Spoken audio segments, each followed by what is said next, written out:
Il y a des jours où tu ressens le poids de regards que personne n'a posés, mais que ton esprit a perçus.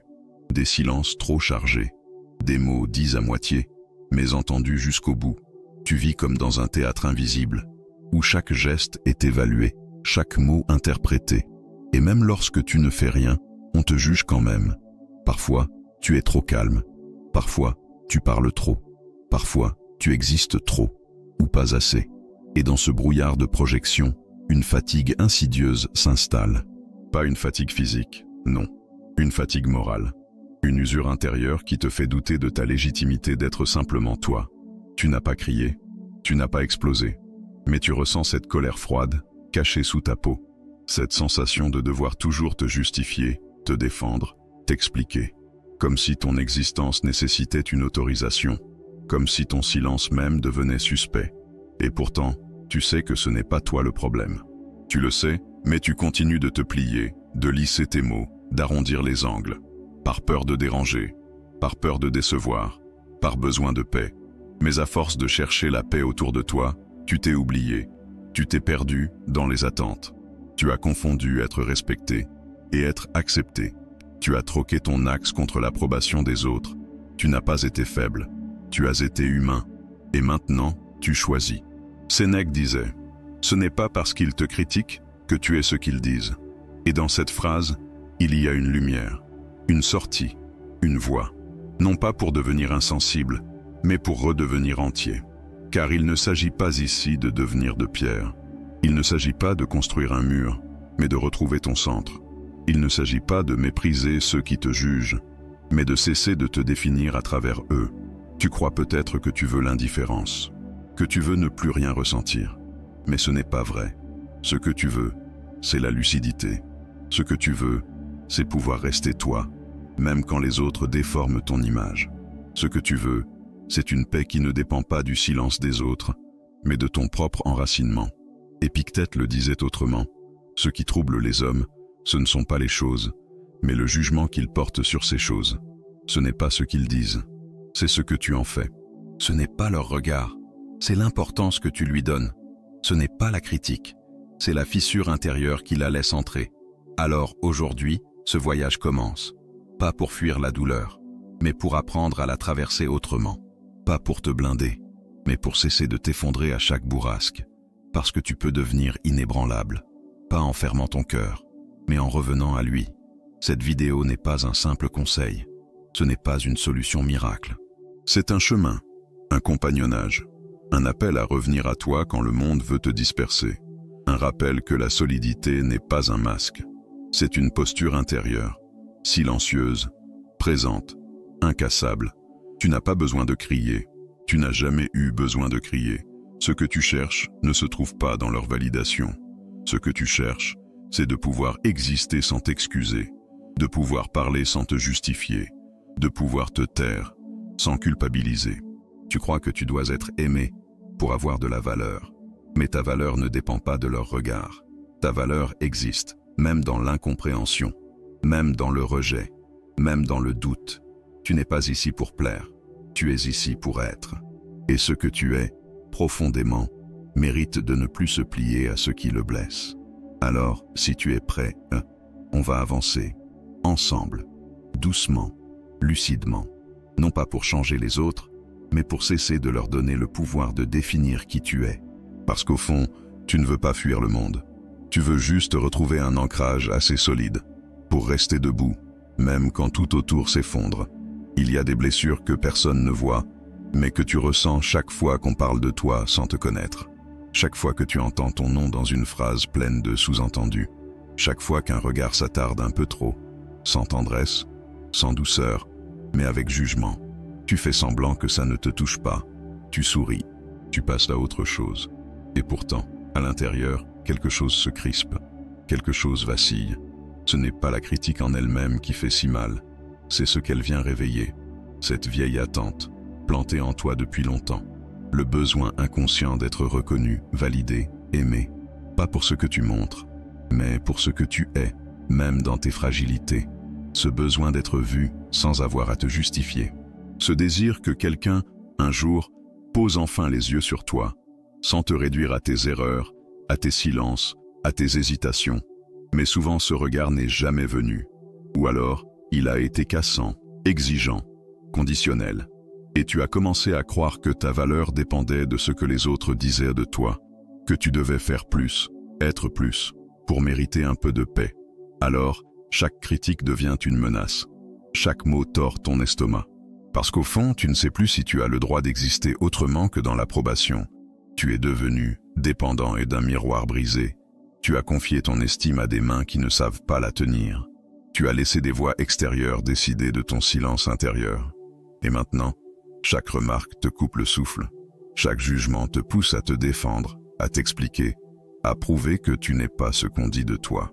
Mais à force de te battre contre l'image que les autres te renvoient, tu as oublié de regarder la tienne, celle que tu portes en toi, celle que toi seul peux redessiner. Les stoïciens le savaient. Ils savaient que ce n'est pas la vie du monde qui te détruit, c'est l'importance que tu lui accordes. C'est l'idée que sans reconnaissance, tu n'es rien. Et c'est faux. Tu n'as pas besoin d'être applaudi pour exister. Tu n'as pas besoin qu'on te comprenne pour être juste. La dignité ne vient pas des voix extérieures. Elle pousse en silence, depuis l'intérieur, et elle ne dépend que de toi. Alors la prochaine fois que la critique te brûle, arrête-toi. Ne réagis pas tout de suite. Regarde ce qui te touche. Ce n'est pas le mot. Ce n'est pas la personne. C'est ce qu'elle vient réveiller. Un besoin non comblé. Une blessure ancienne. Une peur encore vivante. Ce n'est pas une faiblesse. C'est une trace. Un appel à te recentrer. Un rappel que tu as encore quelque chose à guérir. Tu n'as pas été trop sensible. Tu as été humain. Tu n'as pas été faible. Tu as attendu quelque chose que personne ne t'a donné. Et maintenant, il est temps de changer de direction. Non pas pour ne plus souffrir, mais pour souffrir moins longtemps, moins profondément, avec plus de clarté. Car ce que tu ressens, c'est précieux. Mais ce que tu fais avec, l'est encore plus. Tu peux transformer chaque critique en miroir, non pas pour te juger, mais pour te comprendre. Tu peux en faire un outil, non pas pour te rabaisser, mais pour grandir autrement, doucement, solidement, en apprenant à dire « je ressens, mais je choisis », en apprenant à rester debout, même quand on te rabaisse. Ce n'est pas la critique qui a du pouvoir, c'est ta réaction qui le lui donne. Et si tu commençais à choisir autrement, à t'écouter avant d'écouter les autres, à redevenir l'auteur de ton propre regard, parce qu'au fond, ce que tu cherches, ce n'est pas qu'on arrête de te juger, c'est de ne plus te juger toi-même à travers leurs yeux. Et c'est là que tout commence.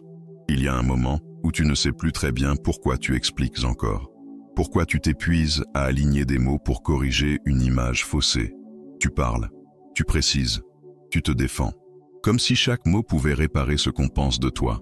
Comme si chaque justification pouvait effacer le malentendu, le jugement, l'étiquette collée trop vite. Mais plus tu parles, moins tu te sens compris. Plus tu expliques, plus tu t'éloignes de toi. Ce besoin de justification ne naît pas d'un caprice. Il naît d'une blessure ancienne, celle d'avoir été mal interprétée, celle d'avoir été accusée, à tort, celle de n'avoir jamais eu le droit d'être complexe, nuancé, changeant. Tu as appris à te défendre pour exister, à argumenter pour respirer, à convaincre pour être en paix. Mais ce combat intérieur t'a coûté cher. Il a vidé ton énergie, il a brouillé ton silence, il a transformé chaque relation en tribunal. Tu veux qu'on te voie tel que tu es. Tu veux qu'on reconnaisse tes intentions, ta vérité, ta sincérité. Mais il y a une douleur cachée dans cette attente, une dépendance subtile à l'opinion de l'autre. Comme si ton identité avait besoin d'une validation extérieure pour exister pleinement. Comme si sans l'accord des autres, tu n'étais pas encore tout à fait réel, Et c'est là que la blessure devient une prison. Se justifier, ce n'est pas seulement expliquer, c'est parfois s'excuser d'exister. C'est demander la permission d'être soi.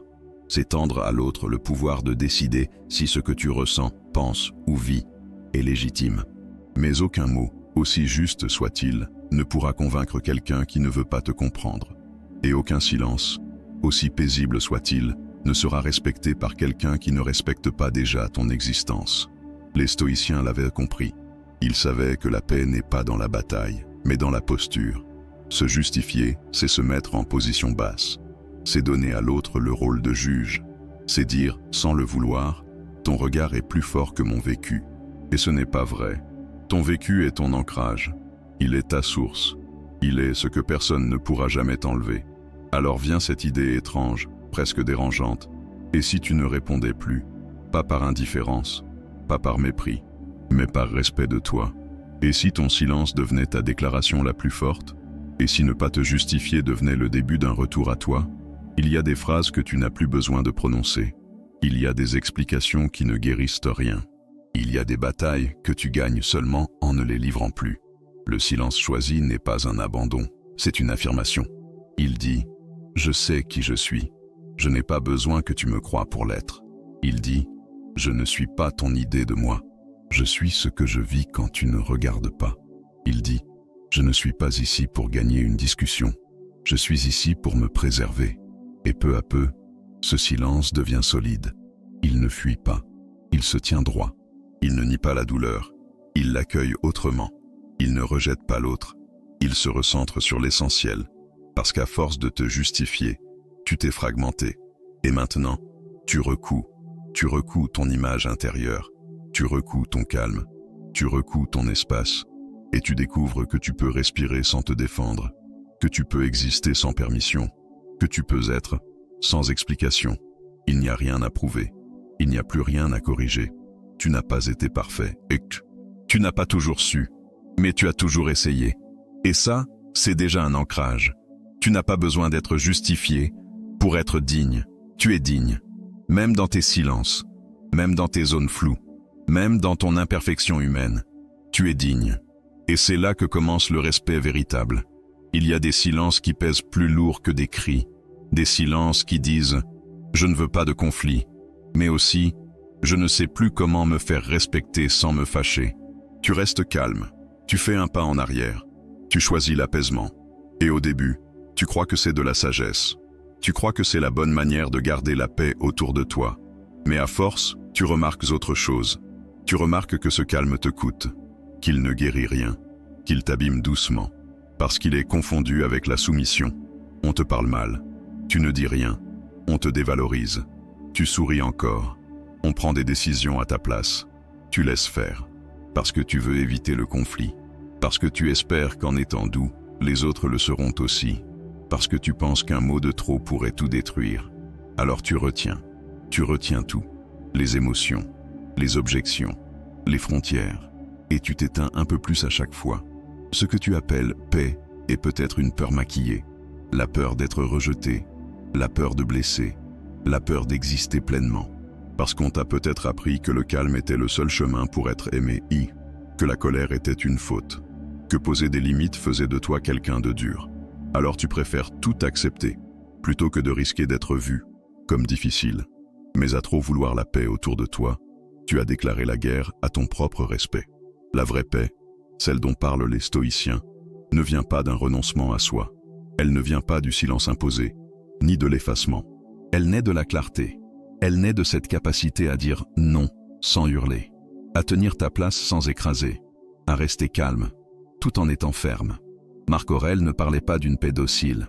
Il parlait d'un état intérieur où l'on ne trahit plus ce qui est juste pour être tranquille. Il ne s'agit pas de devenir agressif.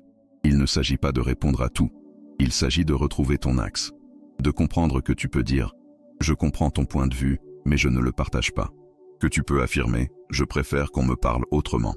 Que tu peux déclarer « Ce comportement n'est pas acceptable pour moi ». Et tout cela, sans crier, sans violence, avec cette force douce que rien ne peut acheter. Ce n'est pas parce que tu ne cries pas que tu es en paix. Et ce n'est pas parce que tu refuses quelque chose que tu es en conflit. Il y a un espace entre l'agression et la passivité.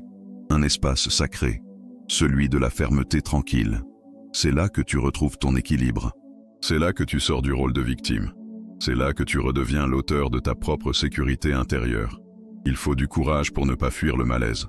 Il faut du courage pour rester calme quand ton cœur tremble. Il faut du courage pour regarder quelqu'un et dire « Je ne t'en veux pas, mais je ne me laisserai plus faire ». Et ce courage-là, il ne crie pas, il ne s'impose pas. Il se tient debout, il respire, il libère, il guérit. Peut-être que pendant longtemps, tu as cru que t'adapter te protégeait, que ne rien dire valait mieux que tout perdre. Mais aujourd'hui, il est temps d'écouter cette tension dans ton ventre, cette fatigue dans tes épaules, ce silence intérieur qui hurle. Ce n'est pas la paix que tu vis, c'est la peur. Et la peur n'est pas une solution, elle est un signal. Tu ne veux pas de la guerre, mais tu ne veux plus te trahir. Alors commence-la, avec une phrase, avec un regard clair, avec une présence nouvelle. Tu n'as pas besoin d'élever la voix pour changer le cours des choses. Tu as juste besoin de ne plus t'abaisser, de ne plus te nier, de faire de ta paix un socle et non une cage. Et ce jour-là, ta paix ne sera plus un refuge fragile. Elle sera une puissance tranquille, inébranlable. Il y a un regard, un mot, un silence, et tout ton monde intérieur se dérègle. Tu étais bien, tu étais stable. Et puis, sans prévenir, un simple signe extérieur ravive quelque chose d'ancien.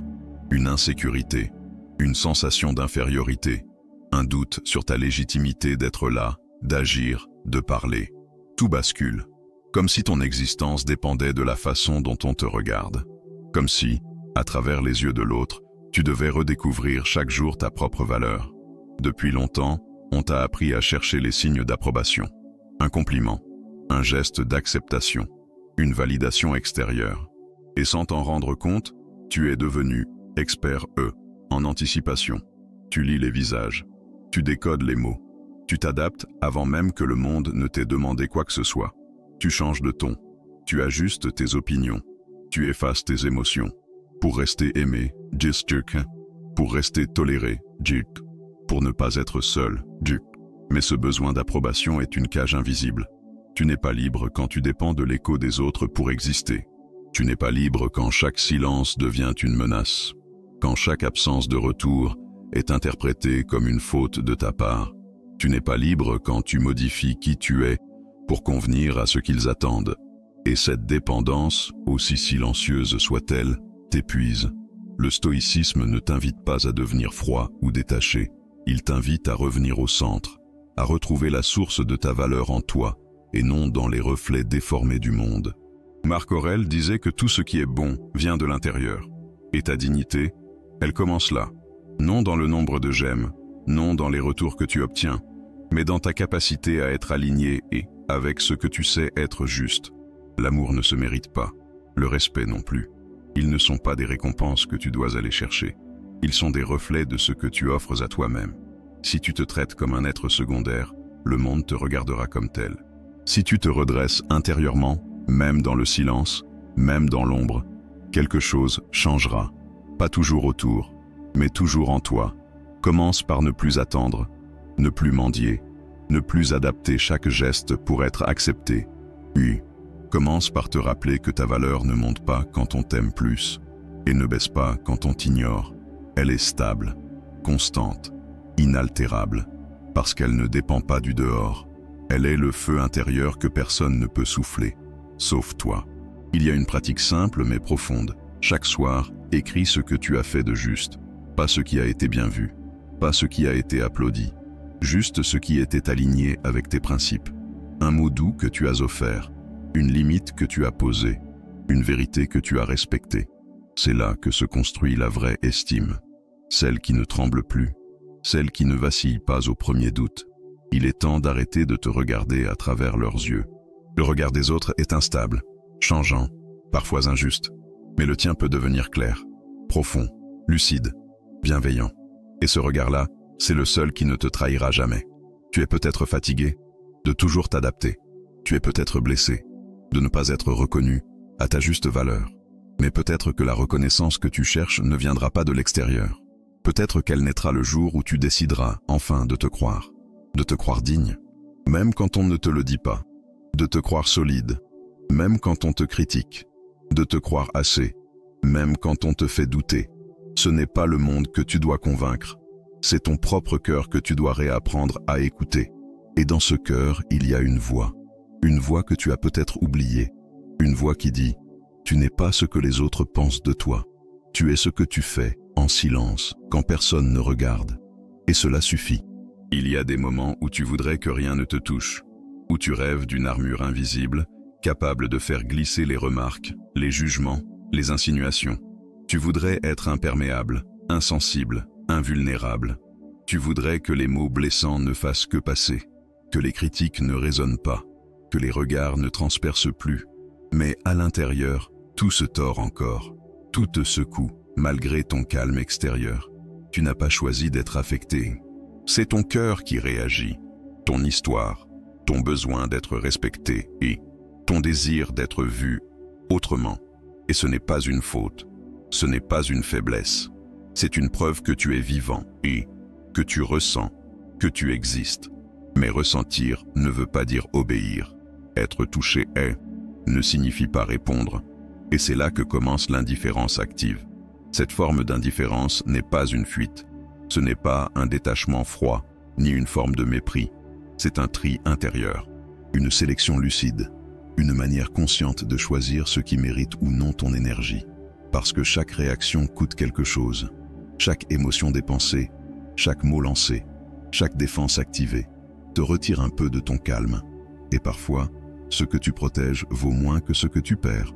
Les stoïciens ne recommandaient pas l'indifférence du cœur fermé, mais celle de l'âme alignée, celle qui sait que tout n'est pas à absorber, que tout ne vaut pas une réponse, que certains propos, certains jugements, certaines attaques ne sont que le reflet d'un chaos qui ne t'appartient pas. Il ne s'agit pas de nier, il s'agit de filtrer. Imagine un instant la mer. Une pierre lui est jetée. Elle ne réagit pas. Elle continue. Elle absorbe. Elle transforme. Et parfois, elle renvoie à la rive ce qui n'a pas sa place. Elle ne se venge pas. Elle n'accuse pas. Elle continue d'exister, vaste, libre, impassible. Elle incarne cette puissance tranquille qui ne cherche ni la reconnaissance, ni la justification. Elle est, simplement. Tu peux devenir cette mère, non pas en arrêtant de ressentir, mais en apprenant à trier. Ce regard, est-ce qu'il t'enseigne quelque chose? Ce mot, est-ce qu'il reflète une vérité ou une blessure d'autrui? Cette critique, est-elle utile ou juste une projection? Si elle t'aide à grandir, garde-la. Sinon, rends-la à celui qui l'a émise, sans haine, sans cri, juste avec cette clarté. Ce n'est pas pour moi. Il y a une force immense dans cette posture. Une force qui ne fait pas de bruit, qui ne cherche pas à convaincre, qui ne s'agite pas pour avoir raison. Une force qui regarde, qui écoute, qui accueille, puis qui choisit. Ce choix, tu peux l'apprendre, le cultiver, l'ancrer. Tu peux, chaque jour, décider ce qui mérite ta paix et ce qui ne la mérite pas. Épictète disait que tu n'as pas de pouvoir sur les événements, mais que tu en as sur ta manière d'y réagir. Et ce pouvoir-là, il est entre tes mains. Il est dans le souffle que tu prends avant de répondre, dans le recul que tu choisis avant d'absorber, dans le silence que tu offres, non comme une fuite, mais comme une déclaration. Tu ne peux pas empêcher le monde de parler, mais tu peux décider ce que tu veux entendre, ce que tu veux garder, ce que tu veux transformer. Et surtout, ce que tu choisis de ne pas laisser entrer. Ce n'est pas l'extérieur qui dicte ton état, c'est la frontière que tu dessines, invisible mais ferme, entre ce qui te construit et ce qui te détruit. Tu n'es pas froid, tu es lucide, tu n'es pas insensible, tu es aligné, et plus tu avanceras, plus tu verras que cette indifférence-là n'est pas un mur, c'est une mer profonde, immense, paisible, qui sait que les tempêtes passent, mais que son essence, elle, ne bouge pas. Il y a des mots qui ne parlent pas vraiment de toi, mais que tu prends comme des coups, des jugements qui ne viennent pas de ce que tu es, mais de ce que l'autre ne sait pas gérer en lui. Et pourtant, tu les laisses entrer, tu les loges en toi, tu les répètes, tu les rumines, tu les crois, comme si chaque critique révélait une vérité que tu avais ignorée, comme si chaque remarque avait le pouvoir de redéfinir ton image. Mais souvent, ce n'est pas toi qu'on décrit, c'est un reflet, une projection, un transfert, une douleur déplacée sur ton visage, parce qu'il était là, parce qu'il était disponible, parce qu'il ressemblait, peut-être, à une ancienne blessure de l'autre. Et tu encaisses, tu portes, tu intègres des fardeaux qui ne t'appartiennent pas. Et tu te demandes pourquoi tu te sens si lourd et si perdu, si confus. Tu n'as pas toujours appris à faire la différence entre ce qui est à toi et ce qui vient de l'autre. On t'a appris à être gentil, à être tolérant ou à écouter. Mais on ne t'a pas appris à poser une frontière invisible entre ta vérité et les projections qu'on t'impose. On ne t'a pas dit que certaines critiques ne parlent pas de ta valeur, mais de la peur, de la frustration ou de la jalousie de celui qui les formule.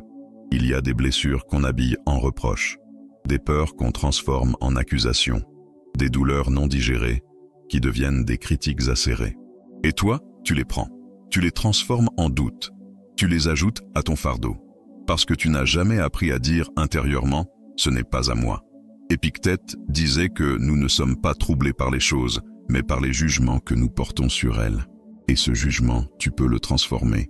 Tu peux, à chaque critique, poser cette question silencieuse. Est-ce que cela me révèle quelque chose de moi, ou est-ce que cela parle de l'autre? Et si cela parle de l'autre, alors tu peux le laisser là où il est. Tu peux refuser d'être le miroir des projections qu'on ne veut pas affronter. Ce n'est pas de la froideur, c'est de la clarté. C'est une forme de maturité émotionnelle.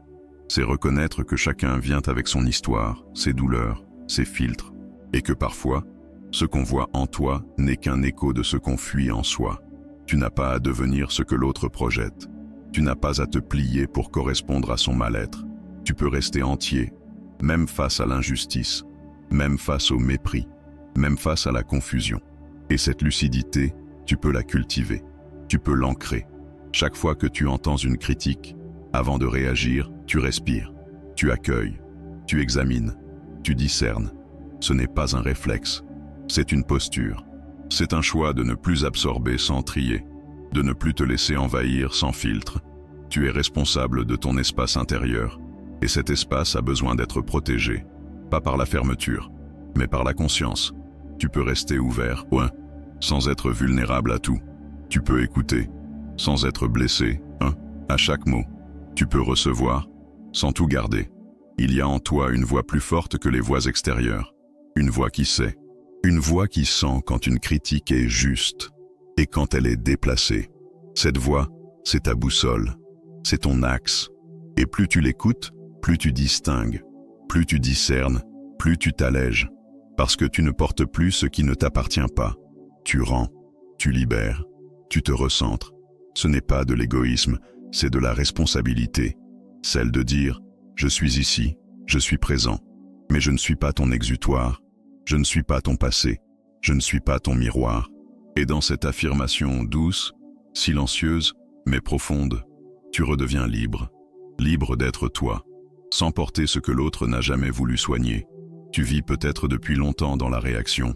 Un mot te heurte et tu réagis. Un regard te blesse et tu te justifies. Une absence te trouble et tu t'agites. Comme si ton monde intérieur était suspendu aux mouvements extérieurs. Comme si ta paix dépendait des autres, de leurs humeurs, de leur reconnaissance, de leur constance. Et dans ce va-et-vient, dans cette oscillation permanente, tu te fatigues, tu perds ton axe, tu perds ta stabilité, tu te perds. Mais il existe une autre manière de vivre, une manière plus lente, plus calme, plus enracinée, une manière de ne plus être secoué à chaque bourrasque, une manière d'habiter ta vie depuis un lieu profond, immobile, indestructible. Ce lieu, c'est ton centre de gravité intérieur, celui que personne ne peut atteindre, celui que les critiques ne peuvent pas fissurer, celui que le silence des autres ne peut pas vider. Ce centre, tu ne l'as pas perdu. Il a juste été recouvert par des peurs, des attentes, des douleurs anciennes, par des adaptations répétées, par l'idée que pour être aimé, tu devais être lisse, souple, malléable. Mais ce que tu veux aujourd'hui, ce n'est plus l'amour conditionnel. Ce n'est plus la paix achetée par le silence. Ce que tu veux, c'est tenir debout, même quand personne ne t'applaudit, même quand tout autour semble instable. Les stoïciens vivaient dans un monde agité, et pourtant, ils parlaient de tranquillité intérieure, d'une citadelle inviolable, d'un espace que même les tempêtes ne peuvent atteindre. Cet espace-là, tu peux le construire. Il ne demande pas d'être parfaite, il demande d'être présent. Il demande un retour à soi, quotidien, simple, authentique. Le matin, prends un instant, avant que le monde ne t'engloutisse, avant que les notifications, les obligations, les attentes ne te dispersent. Ferme les yeux, respire, et demande-toi, comment est-ce que je veux habiter cette journée? Pas comment les autres vont te voir, pas ce qu'ils attendent, mais ce que toi, tu veux incarner, en toi, pour toi. Le soir, offre-toi un autre instant, un retour, un recentrage. Écris, en silence, ce que tu as maîtrisé aujourd'hui, ce que tu as laissé te dominer, pas pour te juger, mais pour voir, pour apprendre, pour t'ajuster. Ce rituel, humble, discret, répétitif, devient un ancrage. Un rituel de solidité. Un rappel que tu n'es pas ce qui t'arrive. Tu es celui ou celle qui choisit ce qu'il en fait. Imagine-toi comme un phare. Un phare n'est pas épargné par les tempêtes, mais il reste. Il éclaire. Il ne court pas après les bateaux. Il n'implore pas qu'on le voie. Il est là, stable, inébranlable, parce qu'il est construit sur du roc, parce qu'il connaît sa fonction, parce qu'il est enraciné. Et toi aussi, tu peux devenir ce phare, non pas en t'isolant, mais en cessant de dépendre, en faisant de ton intériorité un lieu sacré, non pas parfait, mais vrai, un lieu où tu peux revenir, où tu peux respirer, où tu peux dire, même si tout s'agite, moi, je suis encore là. Tu n'as pas besoin d'un monde calme pour être en paix, tu as besoin d'un centre solide. Et ce centre ne se construit pas en un jour, il se cultive, par des choix, par des pauses, par des paroles que tu ne dis plus, par des pensées que tu ne nourris plus, par une présence que tu décides de retrouver, une présence à toi, une présence qui ne dépend de personne. Et un jour, sans que tu saches comment, tu te surprendras à ne plus réagir comme avant, à ne plus courir pour être compris, à ne plus trembler face au rejet. Tu sentiras en toi un espace nouveau, un espace paisible, et tu sauras que tu n'as plus besoin d'être partout pour exister. Tu n'as plus besoin d'être aimé pour être. Tu es revenu chez toi, dans ton axe, dans ton centre, et rien, plus rien, ne pourra t'en déloger. Il y a dans chaque mot blessant une porte, une ouverture vers quelque chose que tu peux découvrir, quelque chose qui, s'il est regardé avec honnêteté, peut ne plus te blesser. Mais souvent, la critique t'atteint comme une flèche. Tu la ressens, tu la redoutes, tu t'en protèges. Elle te fige ou te révolte. Elle ravive des douleurs anciennes, te ramène à tes manques, à tes cicatrices.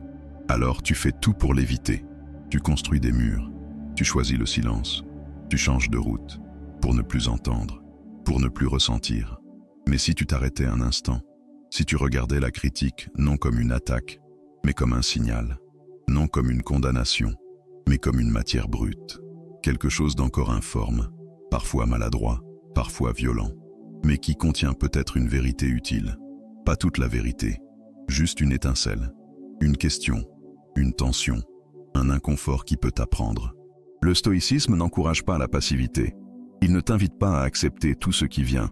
Il t'invite à trier, à filtrer, à transformer.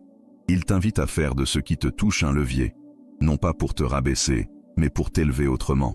La critique n'est pas un poison, à condition de ne pas l'absorber sans conscience. Elle peut devenir un outil, si tu choisis comment tu la reçois, si tu décides ce que tu en fais. Il y a une alchimie intérieure à créer, une façon de ne plus fuir ce qui dérange, une manière de transformer la douleur en direction, le rejet en recentrage, la honte en lucidité. Cela ne veut pas dire que toutes les critiques sont justes. Beaucoup ne le sont pas. Mais même dans l'injustice, il y a un miroir, une opportunité de voir comment tu te tiens, comment tu réagis, ce que tu refuses encore de voir. Parfois, ce n'est pas la critique qui fait mal, c'est qu'elle touche une vérité que tu n'osais pas affronter, une incohérence, une tension non résolue, un angle mort dans ton comportement. Et quand tu la regardes en face, sans haine, sans défense, elle peut t'éclairer, elle peut devenir un tremplin, un point d'appui pour corriger, ajuster, grandir. Mais pour cela, il faut apprendre à écouter sans se confondre, à entendre sans se dissoudre, à discerner sans se justifier. Cela demande du calme, cela demande du courage, cela demande une posture intérieure qui dit « Je ne suis pas ce que tu dis ». Mais peut-être que dans tes mots, il y a quelque chose à apprendre.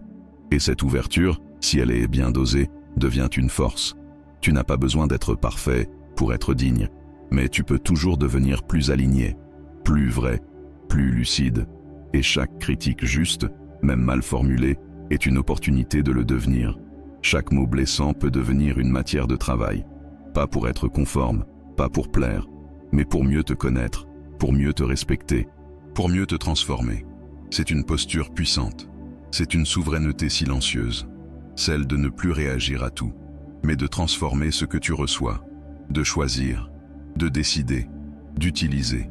La critique devient alors un combustible, non pour alimenter la colère ou le doute, mais pour nourrir ta croissance, ta reconstruction, ton affirmation.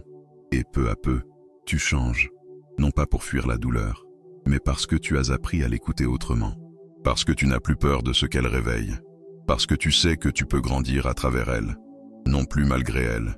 Tu n'es plus la cible, tu es l'alchimiste, celui ou celle qui reçoit et qui transforme, en silence, en profondeur, en force. Être inébranlable, ce n'est pas ne plus sentir, ce n'est pas ne plus douter, ce n'est pas devenir insensible ou froid, c'est tenir debout, même quand tout vacille. C'est apprendre à être calme au cœur du tumulte. C'est habiter ton corps, ton esprit, ton cœur, avec une présence pleine, lucide, enracinée. C'est ne plus te laisser définir par ce qu'on pense de toi, mais par ce que tu décides de devenir. Tu ne seras jamais à l'abri des critiques. Il y aura toujours des voix pour juger, pour attaquer, pour projeter leur peur sur toi. Il y aura toujours des regards durs, des silences pesants, des mots tordus. Mais la question n'est plus là. La question n'est plus « comment les empêcher ?» Elle devient « comment rester moi, même face à ça ?» Et c'est là que commence ta vraie liberté. Sénèque disait « La véritable grandeur consiste à être maître de soi, maître de tes réactions, maître de ton regard, maître de l'espace que tu offres aux voix extérieures. Ce n'est pas un contrôle rigide, c'est une souveraineté douce, une manière de dire « je sais qui je suis, même quand tu m'oublies, même quand tu me déformes, même quand tu me rejettes. » Et Marc Aurèle ajoutait « si c'est supportable, supporte-le. Si ce n'est pas supportable, transforme-le. » Il n'y a pas de fatalité dans la douleur, il n'y a que des choix, des ajustements, des mouvements vers plus de conscience. Tu n'es pas ce qu'on t'a fait, tu es ce que tu choisis de faire avec ce qu'on t'a fait. Tu n'es pas l'ombre de leurs critiques, tu es la lumière que tu construis, patiemment, dans le silence de tes reconstructions. Chaque critique est une invitation, pas à te plier, mais à te redresser, pas à te défendre, mais à te recentrer, à revenir en toi, à revenir à ce que tu sais être juste, même si personne ne l'approuve, à revenir à ce qui te fonde, à ce qui te guide, à ce qui ne tremble plus. Ce lieu intérieur, tu le portes déjà. Il t'attend, il t'appelle. Ce que tu cherches, ce n'est pas qu'on t'aime sans condition. Ce que tu cherches, c'est d'apprendre à ne plus te haïr quand on t'ignore, à ne plus te réduire quand on te critique, à ne plus te taire quand tu sens qu'il faut parler, à ne plus t'excuser d'exister comme tu es, parce que tu n'as rien à prouver, rien à mériter.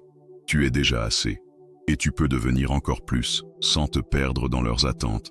Il y aura encore des vents, il y aura encore des tempêtes, mais désormais, tu sais que le calme ne dépend pas du ciel, il dépend de tes racines, il dépend de ce que tu décides de nourrir en toi. Tu peux choisir la paix, pas la paix des compromis, la paix des fondations. Et cette paix-là ne crie pas, elle ne se montre pas, elle ne cherche pas à convaincre. Elle est, comme un chêne. Le chêne ne répond pas au vent, il s'enracine plus profondément. Il ploie parfois, mais il ne casse pas, il reste. Alors, toi aussi, reste. Reste avec toi, reste avec ta vérité, reste avec ce que tu veux bâtir. Et tu verras que la plus grande force n'est pas celle de ceux qui parlent fort, mais de ceux qui n'ont plus besoin de crier pour être inébranlables. Ceux dont le silence fait trembler ceux qui ne savent pas le porter. Ceux dont la paix intérieure fait plus de bruit que toutes les critiques réunies. Ceux qui n'attendent plus pour se respecter.